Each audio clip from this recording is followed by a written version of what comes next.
The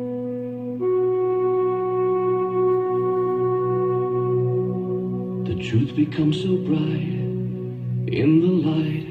I can't wait till the world sees you. In your precious name, you're still the same. Yesterday, tomorrow, this day. Light of my life, the flame of my fire, the wind in my wings. There is healing, salvation, deliverance in Yeshua, the Messiah. Yeshua, the Messiah. Honor in the King of Kings, Creator, God of everything. Yeshua is the Messiah. Yeshua, the Messiah. Anointed one to be the King, Creator, God of everything. Amen. Declaring this. Yes, it's that time again. What time, you ask? It's for 2 short time, meaning it's Sunday around 6:30 p.m. in South Africa. And welcome to each and everyone from myself, Dr. Aubrey Burger of Jesus Christ Reformation Ministration and Theological Seminary, or in short, JCRMTS. From wherever you are listening from around the globe, on Joy Gospel Radio, from our live studio in Vaaloever van the Billpark, Gauteng. And don't forget about the communion at the end of the program. Most of you listeners would like to interact with myself. You can do so on the studio's international WhatsApp number +27 79 678 0510. Thank you, Lord, Heavenly Father, for your manifestation within our presence. Oh Lord, what a glorious day this is, a glorious morning to could have woken up in your presence, Lord. A glorious day to gather in your presence. And we can only come this morning again, Lord, and we can say thank you. Thank you, Father, for all your grace, your mercy, and all the beauty which you bestow upon us. Thank you, Father, for each and everyone's presence here, for each and every person who you have touched to join us on social media networks. But the most of all, Father, thank you for your presence. Thank you for each and every angel that you have sent to join us this morning, so that we can be guided and leaded in your word. Therefore, Father, whatever we proclaim here this morning, let it be as per the oracles of your word, Lord, and nothing else. As per the ability what you have given us to do such through Jesus Christ, our Lord and Savior. And we thank you, therefore, Father. Amen. Morning, please be seated. Part 3 this morning on doubt. And today we're going to talk specifically about how we can overcome our doubt in relationship with God. And I know this is a difficult one for all of us, because the enemy, Satan, the devil, comes and he bestows doubt upon us continuously, because he wants us to doubt God. And he wants us to doubt God all the time. And he gets it right as well. All the time. But there's actually 2 primary ways what we can stop doubting God. And it's up to us to decide if we want to make use of it. And that is what we're going to look at today. What is these 2 primary ways that we can use in our lives to stop doubting God? Now, the first one is by reading His Word. It's quite obvious. I mean, there's no doubt on that. We don't need to go and do a lot of research to find out. Is by reading His Word. Ons sy woord te lees. But unfortunately, as I've said many times before, a lot of people, majority of people are too lazy to read, especially in today's era. Because it became too easy to go to social media networks, to go and ask advice from Mr. and Mrs. Google, to go to Wikipedia to see what somebody have put up there, instead of taking scripture, open it up and start reading it yourself. It's easier for me to call a friend via WhatsApp, via Telegram, via email to say, listen, I've heard so and so and so. Is it really true? Is it really in the Word of Lord? Instead of looking it for yourself up. And that is facts. That is facts. We deal with it on a daily basis. Before we go there.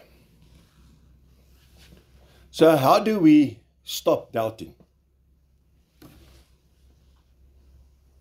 If you got a cut, let's say you cut your arm, your hand, or your finger, busy in the kitchen, doing veggies and so forth, and it starts to bleed, how do you stop that bleeding? You don't just go shaking your hand and say, oh, I hope you want to stop. No, you're doing something, you actually do something about it. You will either put something around it, a piece of cloth or something, or you will get a plaster to put it over to stop it. And you trust that item that you use, the plaster or the cloth, is going to help you to stop that bleeding. And therefore, for us to stop doubting on God, we must trust. Trust must need to be built. We need to build trust within us. We need to trust people around us who are in the faith. And I know it's difficult to trust people, especially in today's life. Especially if it's, if it's a stranger, we don't trust them at all. But we need to start to learn to trust. First of all, we need to put our trust in the Word of the Lord through faith. We need to trust those that God sends across our path. Because when salvation occurs in our lives, and once the Holy Spirit takes residence within you, then your journey, your lifetime journey only begins. The journey to know God. And God we can only know through His Son, Jesus Christ. Jesus made it quite clear to us. You can only enter the kingdom of heaven through Him. So we need to know who Jesus is. And the only way that you will be able to know who Jesus is, by accepting Him into your life as your Lord and Savior. Therefore, how else are you going to know it? How else are you going to broaden your framework of reference? It's by reading the Word, reading your Bible. And the Word of the Lord is very clear on certain things. And actually 3 points what I want to light out this morning. Faithfulness, trustworthy, and He is good. We all know the song that says God is good all the time, and all the time God is good. We love to say that, but do we actually really believe it?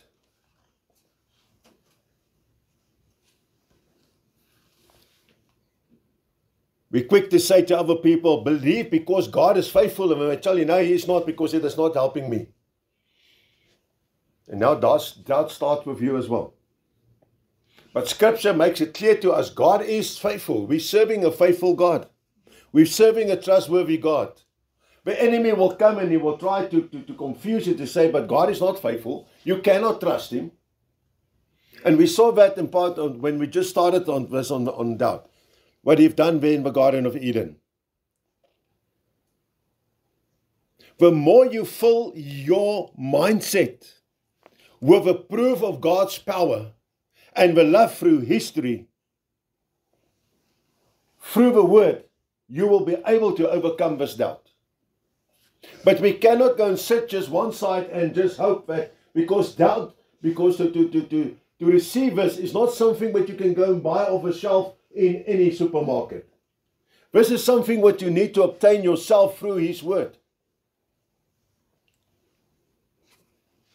You need to fill yourself up with God's word so that you can work against the evil of doubt.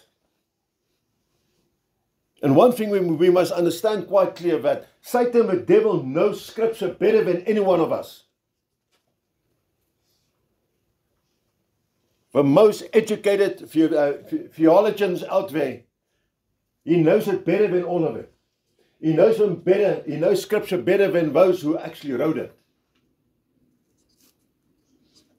And that's why he's such a good deceiver. And that's why he uses the word against you to sow doubt into your life so that you can doubt God.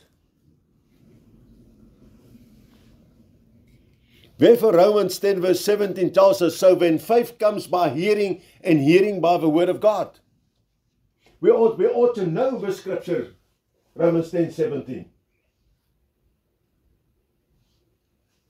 Faith comes by hearing, and hearing by the word of God.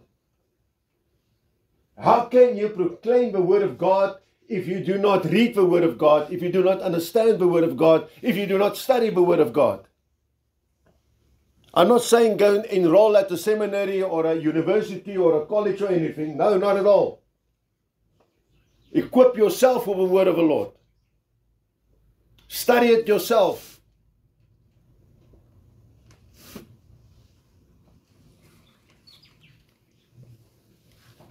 This word, this book, what we use, the good book as it's been called by some people, the Bible, the word, is unique.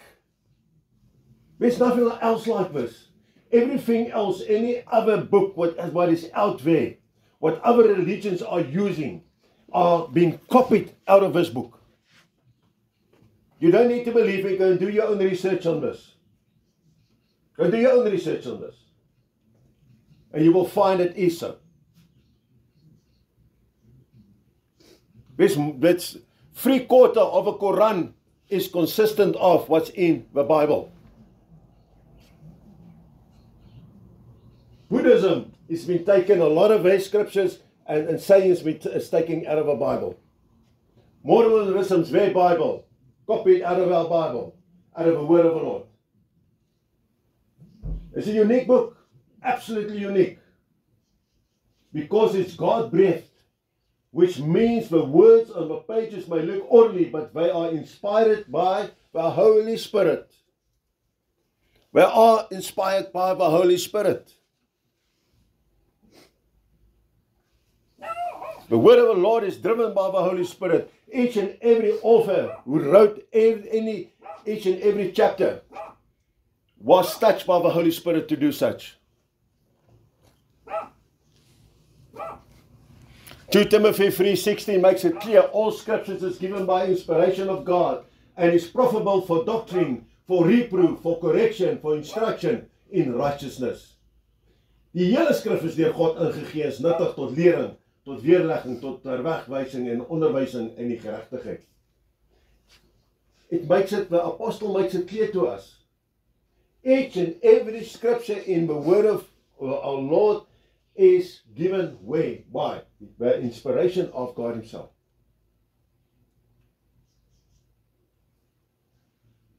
Therefore, it's profitable for doctrine, for reproof, for correction, for instruction in righteousness.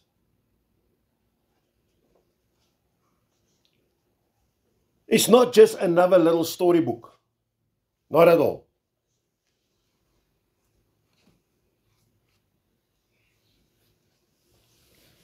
But we should never forget, beloveds, that the Word of God even judges the thoughts and attitudes of the heart. It judges it. In Hebrews 4 verses 12, it tells us quite clearly, for the Word of God is quick and powerful, and sharper than a two-edged sword, piercing even to the dividing as under of soul and spirit, and of the joints and marrow, and is a discerner of thoughts and intents of the heart. Want die woord van God is 'n lewendige en kragtig en skerper as enige tweesmynende swaard, en dring deur tot die skeiding van die siel en gees, en van gewrigte en mag, en is 'n beoordelaar van die oorlegging en die gedagte van die hart. Have you ever wondered why, if somebody talks to you about the word of the Lord, and you feel like you've been stabbed in the heart and it's sore, and you don't know which way to turn to, you don't know which way to run to? It's because it's sharper than a two-edged sword. The word of the Lord will go deep into your soul to try to get you to change your ways, to stop doubting God.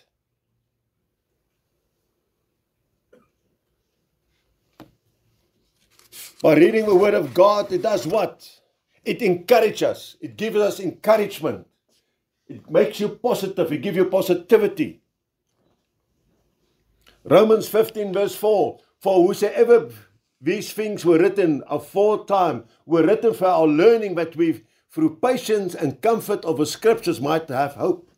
Want alles wat tevore geskrywe is tot ons lering tevore geskrywe, sodat ons deur leidsaamheid en bemoediging van die skrif hoop kan hê. It tells us, through patience and comfort of scripture might have hope. But you've got a choice to take that hope or not. Nobody's going to force it down your throat. Nobody's going to point a gun at your head and say, now you will take it and you will have hope. No, not at all. The choice is yours. The choice is yours completely.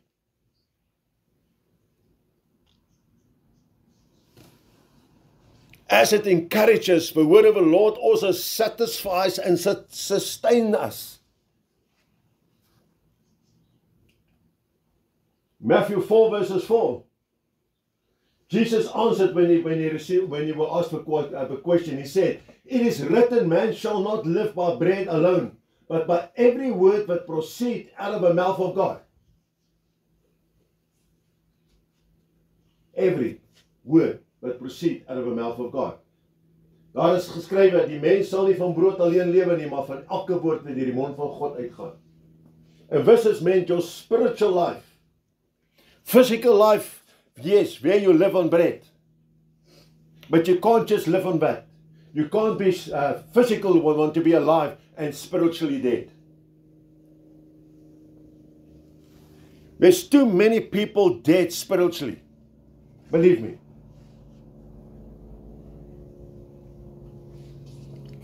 Last night, I said on the radio, on research what we've done, we are two-thirds of the population in this world what haven't even heard about Jesus Christ yet. What haven't even heard about the evangelism of Mark, Luke, John, Matthew. And we have been called to spread the word of the Lord. But the enemy comes and he puts so much doubt in our minds and says that we should doubt God, that we forget about that mandate what Jesus has given us. How many of us this last week have spoken to somebody something out of the word? Telling some, or just have said to somebody, you know what, Jesus loves you. And if a person turns around to you and says, but who's Jesus? That you said to them, may I tell you who Jesus is? Have you got time to have a cup of coffee with me? So I can tell you who is Jesus. But no. We are too busy with our daily lives, with everything what happens in our lives. We are too busy to give time to the mandate what Jesus Christ has given us. Because the world has sucked us in again.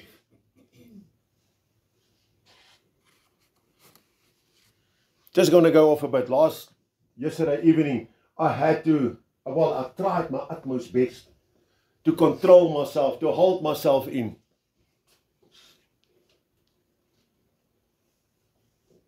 Because I had to tell people I met for the first time, sorry, but I cannot stop talking about the Lord. I just can't. I met them for the first time. They drove 5-6 hours to get here.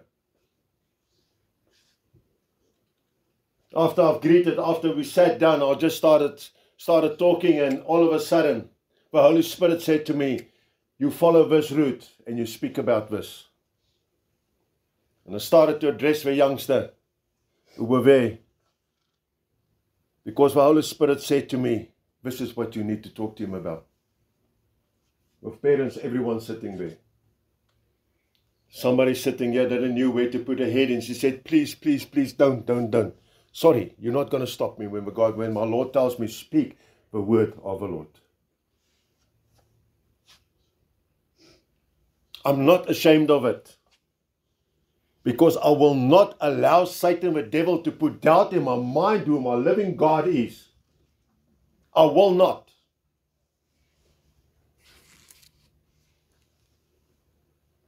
How many times haven't I said it from this pulpit in the past couple of years? Before you do anything, first ask yourself, what would Jesus have done? Before you go into things with your friends and do things with your friends, ask yourself, is this in line with what Jesus wanted me to do? And this was quite simple. This youngster were friends. He got injured through stupidity by following what friends wanted him to do. Got drawn into that. That's not what Jesus wants for us. Jesus doesn't want us to go and do things what is not in line with the word.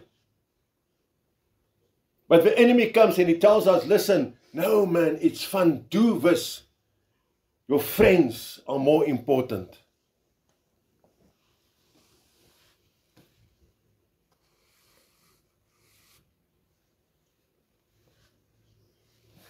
When you go back to the word of the Lord and you start reading the word of the Lord, that is your GPS in life.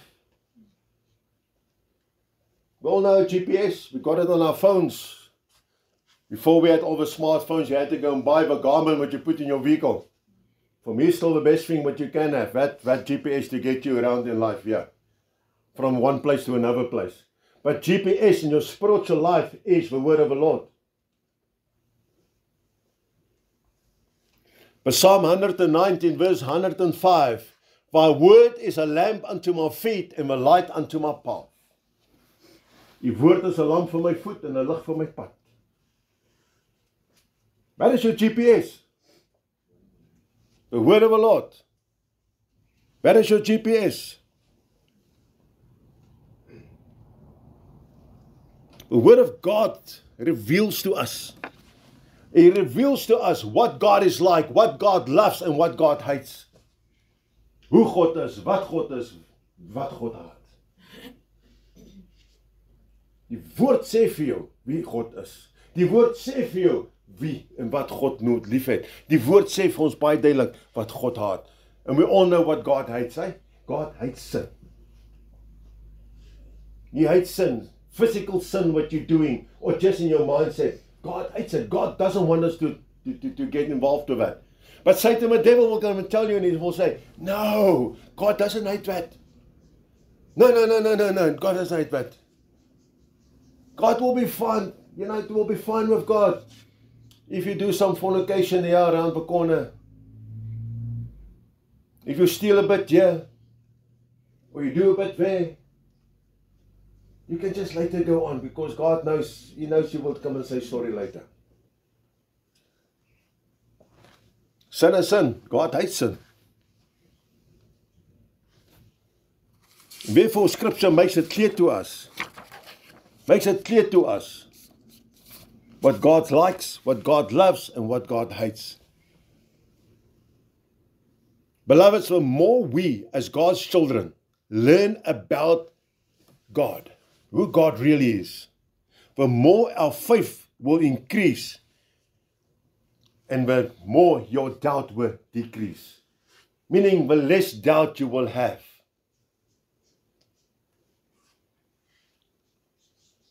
Exams are coming up again for you kids. Stress are building up already because the enemy already starts seeding the doubt out there to say, but you know what, you will not be able to pass that. You know what, blah, blah, blah, blah, blah, blah. And you believe it. He is sowing that doubt in your mindset where you should tell him, hey, Hamagashle, man, go away. My God says, I have been created in His image. He has given me the wisdom and the knowledge to pass this exam. Stop doubting. Because if you doubt in yourself, you are doubting God. That's how simple it is.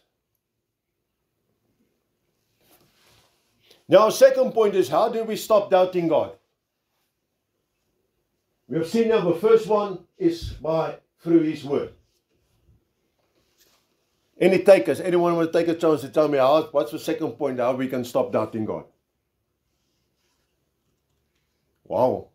Now I must ask myself a question. How is our prayer life? Now I must ask that question, because this is scary now. It's through prayer. Through prayer. And I know prayer is the most difficult discipline what we trying to apply in our lives. It's difficult for people to pray, believe me. But you know what? It's the most rewarding thing what you can do. The most rewarding thing. And prayer is powerful. This week we had to go into prayer for a situation what we were asked for. And ask Jill, our God came through for those what we pray towards to. Who we intercede for prayer. Once again, God showed us how wonderful He is, how powerful He is, and that He is real.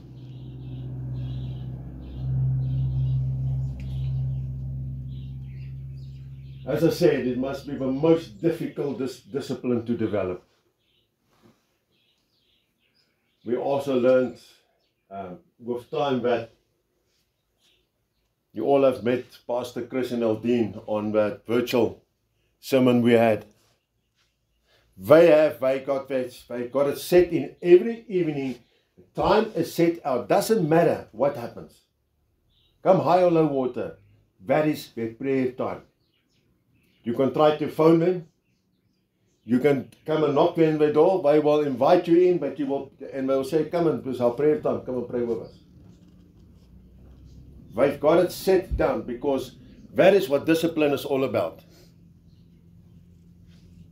Because we say, listen, okay, I've got my prayer time, and now somebody pitches up. Oh, okay, I can't do it now, Lord. Please, I've got visitors. No, take them, let me pray with you. Because the enemy comes and say, listen, they are more important than God. Because that's what he's doing. Prayer is very important. And how does it get prompt? Through reading scripture. Prayer gets prompt by reading scripture. When we go to Daniel 9 verses 2 to 3, it tells us in the first year of his reign, I, Daniel, understood by books the numbers of the years. Wherefore the word of the Lord came to Jeremiah the prophet, that he would accomplish 70 years in the desolation of Jerusalem. And I set my face unto the Lord God to seek by prayer. What? Seek by prayer and supplication with fasting and sackcloth and ashes. Prayer, supplication, fasting, sackcloth and ashes.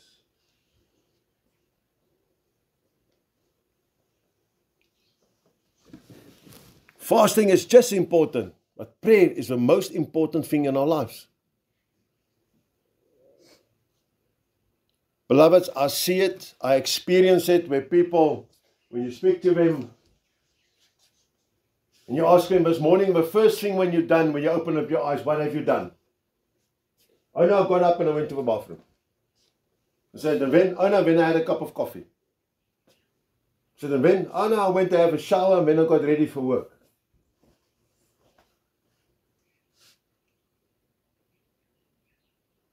And I asked, but didn't you miss something? Didn't you forget something? No, no, I haven't forgot anything. Yes, you forgot the most important thing how to start your day with is in prayer. Even if it's just when you open up your eyes to say for the Lord, thank you, Lord, that you have given me another day, another morning to wake up in your presence, to start this day in your presence. In Jesus' name, amen. How simple it is. We need to start our day in prayer. You need to end your day in prayer. You need to be continuous in prayer during the day as you carry on.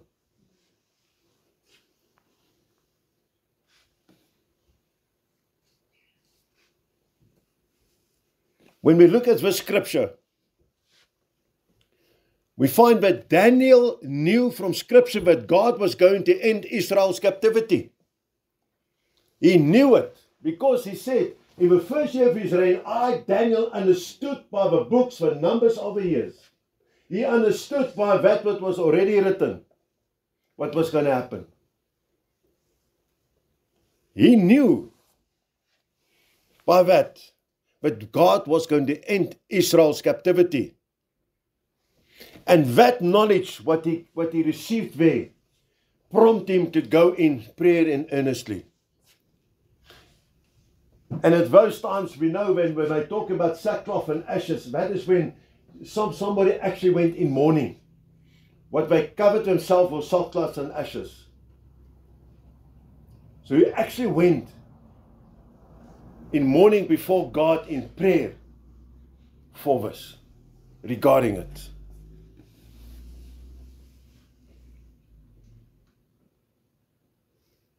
Now a question comes that people ask, but now, okay, Daniel pray. Why did he pray for what he already knows is going to happen? Simple. Daniel knew that God uses prayers of his people, God's people, in the working out of his eternal purposes. Brothers, I cannot stress it enough how important prayer is in our daily lives.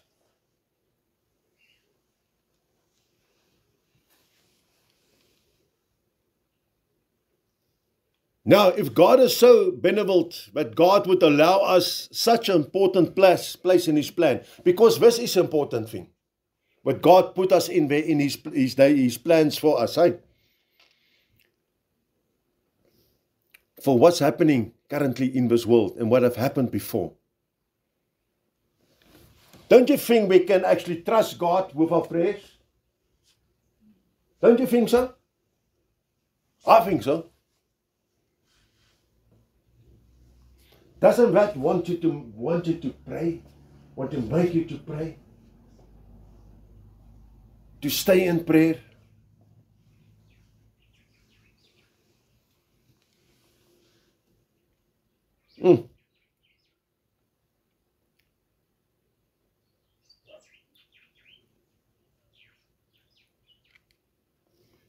God don't just hear our prayers, beloveds. But whatever we ask in faith through our prayers will come to pass accordingly God's will. Not my will, not your will, God's will. You don't need to believe me. Just look what Scripture tells us. Luke 11, 9 to 13. Tells us the following. And I say unto you, ask, and it shall be given. Seek, and you shall find. Knock, and it shall be opened unto you. For everyone that asked received, and he that seeketh find. And to him that knocked it shall be opened. If a son shall ask bread of any of you, that is a father, will you give him a stone? Or if he asks a fish, will he for a fish give him a serpent? Or if he asks an egg, will he offer him a scorpion? If you then, being evil, know how to give him good spirit unto you children, how much more shall your heavenly Father give the Holy Spirit to them that ask him? Ek sê vir julle bid, en vir julle sal gegee word. Soek en julle sal vind, klop en naas, en sal vir julle oopgemaak word. Want elkeen wat bid, ontvang wat hy soek. But you see, the thing is, because we pray now, we need to receive it immediately. When I say amen, and I open up my eyes, it should have happened already. No. According to God's will. It's easy to pray. It's hard to pray in faith. It's hard to pray in faith, believe me. Easy just to pray. To generalize pray. But to really pray in faith.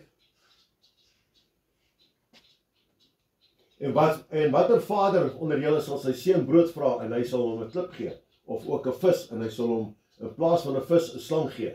Ook as hy 'n eier vra vir hom 'n skorpioen gee. As julle dan met sleg is, weet wat om goeie gawes aan julle kinders te gee. Hoeveel meer sal die Hemelse Vader die Heilige Gees aan die wat hom bid. See, Jesus makes it clear to us also, it's been made clear to us here. Parents, doesn't matter how bad we actually are. But they will always provide for their children. And you can go and look around you. You will find parents who are on drugs, alcohol, whatever the case may be. But the majority of them, 99.9%, first look after their children. They will make sure that their children's got something to eat. Instead of themselves. Yes, they will sustain their habit, but we will also make sure that the kids got something to eat. Even if just a small little piece of bread. We're not going to give him a stone to eat. And this is actually the message what we have been told here. So it doesn't matter how bad a parent is. Doesn't matter once again how bad they are. If they look after their kids, how much more won't God look after us who are our Heavenly Father? We who are His children. We became His child when we accepted Jesus Christ in our lives. When we said we want to walk a walk and a path with Him.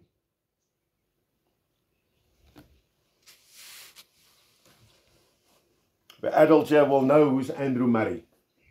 All have heard about him before, right? I want to quote something from him. Andrew Murray wrote the following. He said, "Let not delay shake your faith. Let no delay shake your faith." You see, because this is where the doubt also comes in. Because God doesn't act immediately according to our will, our faith starts to wander away. Our faith, it holds good, first the blade, then the ear, then the full corn in the ear. Each believing prayer brings a step nearer the final victory. Each believing prayer helps to ripen the fruit and bring us nearer to it. It fills up a measure of prayer and faith known to God alone. It conquers the hindrances in the unseen world. It hastens the end. In short, what Andrew Murray actually tells us here, if it doesn't happen immediately, don't let it shake your faith. Don't start to fill yourself up with doubt. Don't start to listen to Satan the devil who are telling you should doubt God. Your faith should hold good. Of translate dit in Afrikaans, maar ek weet nie hoe korrek dit is, maar kom ons kyk. Laat geen uitstel ons geloof skud nie. Van geloof hou dit stand, eers die halm, dan die oor, dan die aar, dan die volle koring in die aar. Elke gelowige gebed bring 'n stap nader aan die finale oorwinning. Elke gelowige gebed help om die vrugte ryp te maak en ons nader daaraan te bring. Dit vul die maat van gebed en geloof wat aan God elkeen bekend is. Dit oorwin die herinnernisse in die onsigbare wêreld, dit verhaas die einde. You see, prayer, beloveds, it will bring you a step nearer to victory. It's always going to bring you a step nearer to victory. And that you shouldn't doubt at all. Therefore, our prayers should be made daily. And we should actually start to learn to get a quiet place where we can go and become quiet in prayer before God with no distractions. And we can do it if we really want to. If we really want to. And that's what I would suggest. That you get yourself a quiet little place there in your house. Get your own little corner. Or somewhere, or outside there underneath a nice tree, or on the porch, or whatever. When you get yourself to say, this is my prayer time and this is where I'm going to be, please don't bother me. So that you can come one before the Lord there in prayer, where there's no distractions. Do we keep a prayer journal?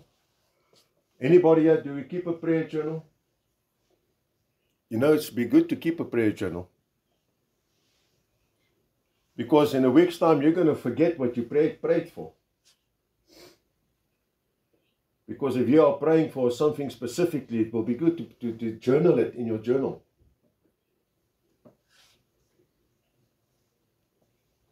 And if you don't know how to journal, come and talk to me when we'll discuss it. Maybe we should do a journaling course.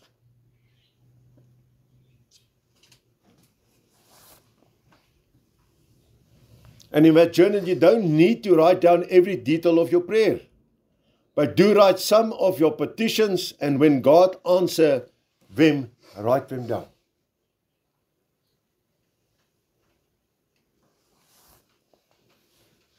And it won't be long. It won't be long before you have a bona fide record of how God supernaturally speaks into your life.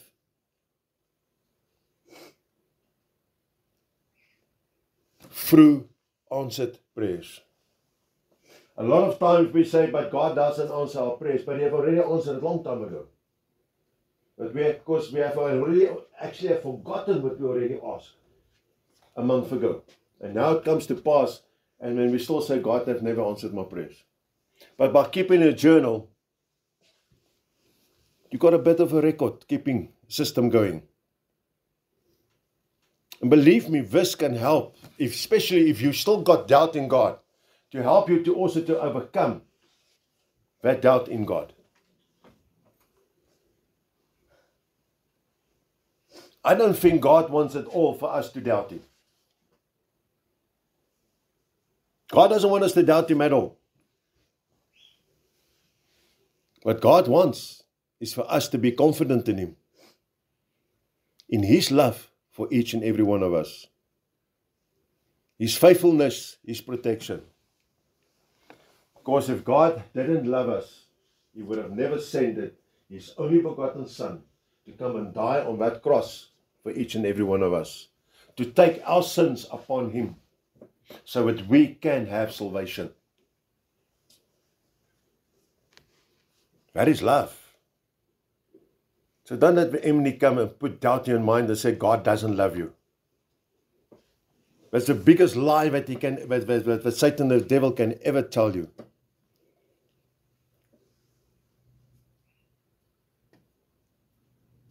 Don't hesitate. Don't hesitate. And I want to end off with this morning. Don't ever hesitate to call upon God. Don't. Why? Because God promises us He will answer us. Jeremiah 33 verse 3. Call unto me, and I will answer thee, and show thee great and mighty things, which thou know not. Jeremiah makes it clear to us what God says. He says, call unto me. God tells us, call unto him. Because he will answer us. He will answer us. He will show you the great things for your life to come. The mighty things. Things what you do not know yet. Roep my aan, ek sal jou antwoord en jou bekend maak groot en ondergrondelike dinge wat jy nie weet nie. So beloveds, do we still have reason not to call upon God? Do we still have a reason to doubt God? Do we still have a reason to doubt his word? Come on, let's be honest. Let's be honest with ourselves here. If you still say, no, I've still got some doubt, then you definitely haven't listened today. If you tell me you still got doubt regarding your relationship with God. Because after today, it should be clear to you. You either doubt God or you believe him.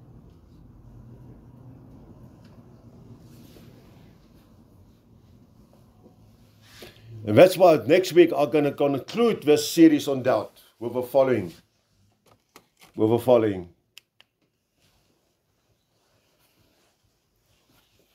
Because if you doubt God, then you obviously doubt your salvation.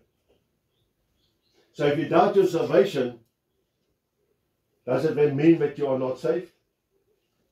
Because if you do doubt your salvation, then you're going to doubt if you are saved. So next week we're going to talk about this. As jy jou redding twyfel, beteken dit jy dan werklik waar nie gered is nie.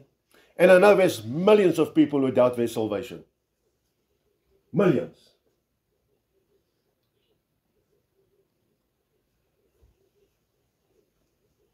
And if there's any doubt regarding that, then we will rectify it. Through Jesus Christ, our Lord and Savior. Because I myself can't do anything. I'm just a vessel through whom my Lord and Savior works. I've got no power. I've got no special power. I'm not a genie. I'm not a wizard. I'm not anything like that. I'm a normal, ordinary person who God uses to proclaim his message and messages as per the oracles of his word. And I will always, as long as I have breath on this earth, do my utmost best to do it as per the word and the word alone. It's time for us to go to the table of communion. And once again, as always, every week, I need to put the warning out there. From 1 Corinthians 11, 26 to 29. But tells us, as often as you eat this bread and drink this cup, you show the Lord's death until he shall come. Wherefore, whoever shall eat this bread and drink this cup of the Lord unworthily shall be guilty of the body and the blood of the Lord. But let a man examine himself, and so let him eat of the bread and drink of the cup. For he that eateth and drinketh unworthily, eateth and drinketh damnation to himself, by not discerning the Lord's body. Therefore, beloveds, if there was still any doubt on you regarding our Lord and Heavenly Father, you can place it before the Lord's feet right now. You can ask him for forgiveness for your weakness in doubt. Ask him to remove it from your life, to give you strength.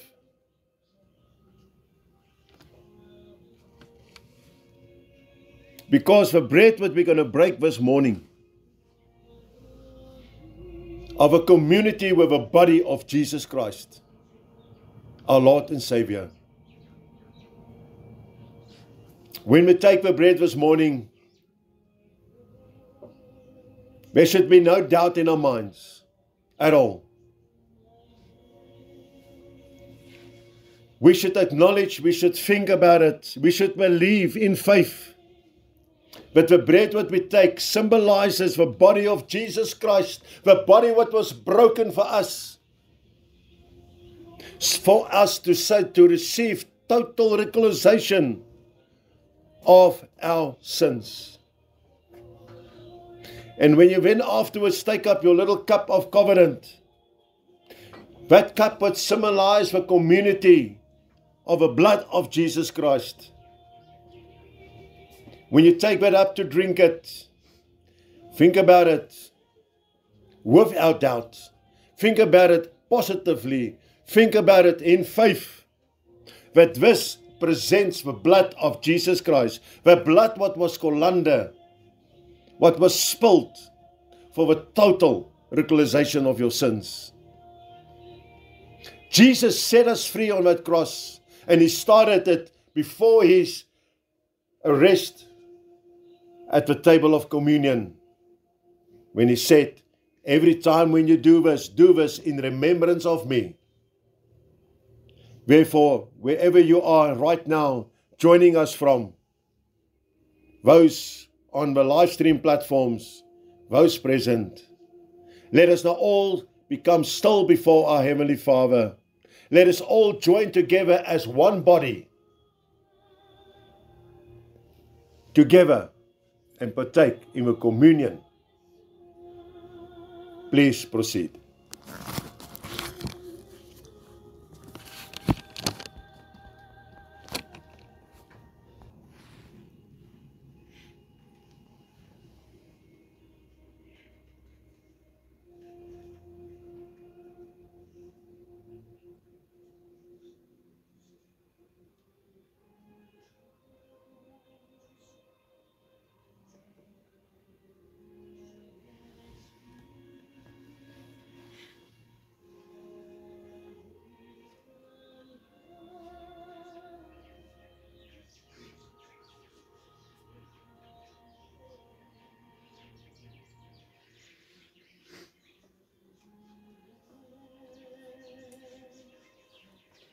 As our praise and worships, a communion song plays in the background, where it tells us and where we are being invited as a bride to come and sit at the table.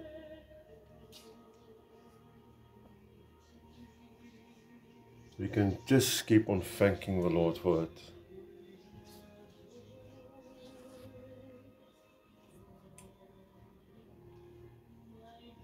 Because God is calling each and everyone's name to be part of it.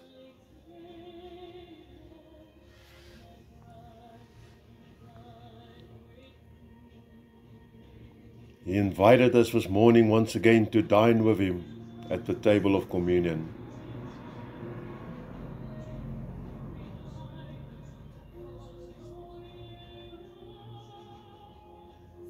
So why do we still want to doubt? Doubt in my Heavenly Father.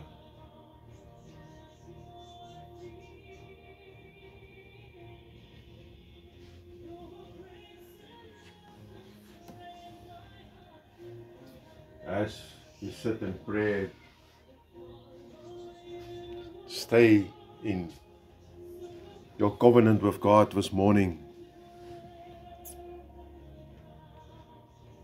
while I intercede with prayer as well. Our Lord and Heavenly Father, Lord, I come before you personally. And so, Father, I believe each and every one who are present, each and every one who are tuned in on the different live stream networks, which we come before you now with a heart of pureness, Lord, rather than a heart of need of love and acceptance. Father, we came and we have placed our confessions of our sins before you, Lord, for your forgiveness. And I thank you, Lord, that you have forgiven us, because you are true to your word. Therefore, Lord, on the authority of your word, I now come and I command the demonic spirits who I know who are listening to my voice wherever they are, as well as everyone else still under the influence who are listening to my voice, who have been prevented by Satan the devil to set up healthy boundaries, that they will depart immediately. Therefore I stand up against the plans of Satan the devil and his demonic powers. Those who you have instructed to go forth to destroy, to steal, to devour, to force your children into illegal contracts, to tie them up, to bind them up. But I now come in and I remove that binds those ties. I remove those contracts. I destroy them. I declare that everything what they have done, that it dies off right now, that it will have no further effect, and that healthy boundaries have been reinstalled in everyone's life. In the name of Jesus Christ, Lord and Savior. Therefore, Lord, I know I can trust your word, and my faith is in your word, Lord. Therefore, I fear not what people who are still under the influence of Satan, the devil, and his demonic powers, but they are to me, my household, my children, my fellow brothers and sisters, or what they attempt to do against us. I do not fear them, Lord. Therefore, Father, by the authority which you have given me through Jesus Christ, I come now before you, Lord, and I come to bless and I come to speak life over each and every one. Everyone who hears my voice and listen to my voice right now, because I express through my faith in Jesus Christ, my Lord, my Savior, my Redeemer, that life are now been spoken over each and every person's health, their financial circumstances, their marriages, their engagements, their relationships, what they may be involved in, Father. Business enterprises which you have bestowed upon them and entrusted to them.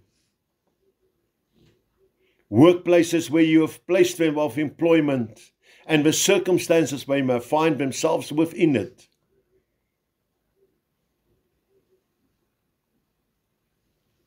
Lord, each in every person's personal spiritual well-being, and as well as their domestic household spiritual well-being, that the lamps all over have now been restored and refilled with the oil of the Holy Spirit, and there where darkness were looming, that the brightness of the lamps of the Holy Spirit have now cast it away. Father, as you have said to us in your word, in Psalm 119 verse 105, that your word is the lamp of our feet, and that your light up our path which we need to walk. And Lord, we hold you to that, because your word, scripture makes it clear, your word makes it clear that we are allowed to do it, Father.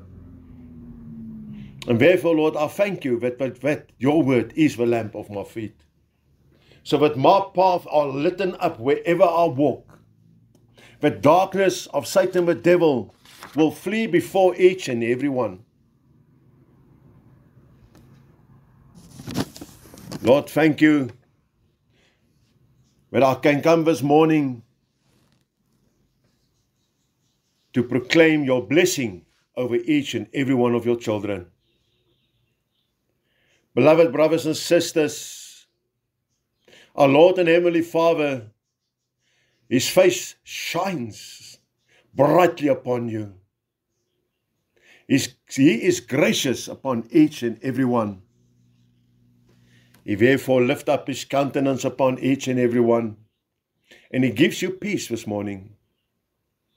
I come now, and as the Lord describes to Moses that he places his name upon each and every child's heart, I now places the name of our Lord and Heavenly Father, the Father, the Son, and the Holy Spirit on the heart of each and every child of his. So that you receive the Lord's blessings, his grace, and his mercy. Thus I pray in only one name, the name of Christ Jesus, our Redeemer, our Savior. Amen. Right, let's stand and let's play out with our last praise and worship song. And I think